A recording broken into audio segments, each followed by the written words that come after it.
Les modèles animaux sont nécessaires et absolument fondamentaux en recherche biomédicale pour un grand nombre de raisons. La première est de pouvoir essayer de comprendre les mécanismes d'une maladie et la deuxième est d'essayer de mettre au point des médicaments. Le grand avantage des modèles animaux, c'est de permettre une observation multi-échelle, c'est-à-dire à toutes les échelles d'analyse. Depuis l'échelle microscopique, cellulaire, qui va permettre d'observer des molécules et comment elles fonctionnent pour faire fonctionner une cellule, à l'échelle de l'organisme.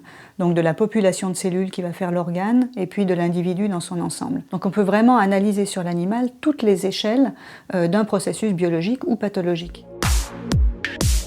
Dans la recherche contre le cancer, la visualisation d'une cellule métastatique a été possible parce qu'on a été capable de la visualiser dans le modèle animal. Une cellule métastatique est une cellule qui va circuler d'un organe à un autre organe à distance. Donc il faut un animal entier, vivant, pour comprendre comment cette cellule va pouvoir passer d'une tumeur à un poumon et donc former une métastase. Pour comprendre l'origine de malformations cardiaques, il faut absolument avoir un modèle animal qui permet de véritablement reproduire la complexité de ce processus. Et on ne peut pas reproduire ces phénomènes-là dans des cultures de cellules, par exemple. Quand on fait de la recherche animale, on comprend les choses et par exemple aujourd'hui on peut remplacer des valves du cœur par ce qu'on appelle le cathétérisme cardiaque. C'est-à-dire qu'on n'opère pas l'enfant, mais on passe par les vaisseaux de sa jambe pour râler dans son cœur et mettre une valve artificielle. En 1997, on commence des expériences chez l'animal. Pendant 3 ans, on affine la technique et aujourd'hui, des centaines, des milliers de valves sont posées dans le monde entier. La recherche animale nous a permis de mieux comprendre le développement du cœur et du coup nous rend meilleurs dans nos diagnostics, dans nos performances médicales et donc dans le traitement des malades. Une des pistes thérapeutiques les plus prometteuses aujourd'hui, dans la maladie de Parkinson et dans d'autres affections, c'est la stimulation de petites zones très particulières du cerveau. Ce type d'application thérapeutique aurait été impossible sans 20 ans de recherche chez le primate non humain. La recherche animale est au service de la santé depuis longtemps, mais elle peut aussi l'être au service de la société, donc du plus grand nombre.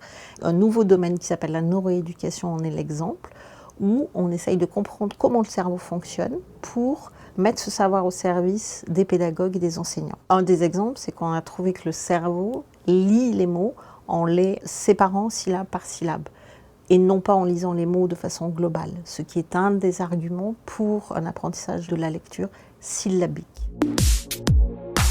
En ophtalmologie, la thérapie génique pour prévenir la cécité a été développée sur des modèles animaux et elle permet maintenant de prévenir la cécité chez des enfants et elle n'aurait pas pu être développée sans les modèles animaux. Travailler sur la recherche animale en vue d'obtenir des médicaments utilisés chez l'animal est bien entendu une des premières missions du vétérinaire. Mais de façon tout aussi importante, le vétérinaire, dans ses missions, est préoccupé également par la santé humaine. C'est-à-dire que tout ce qui peut contribuer à améliorer cette santé chez l'homme par l'intermédiaire de l'animal, et donc qui relève des missions du vétérinaire, est bien entendu quelque chose qui est prioritaire pour nous. Toutes les recherches impliquant des animaux sont soumises à une réglementation européenne, qui est valable pour toute la communauté européenne, une directive qui a été émise en 2010 et qui a 2 volets importants. Un, l'endroit. L'animalerie doit être agréée par le ministère de l'Agriculture. Ensuite, chacun des projets mis en place, avant même d'être initié, doit avoir reçu l'avis favorable du ministère de l'Enseignement supérieur et de la Recherche.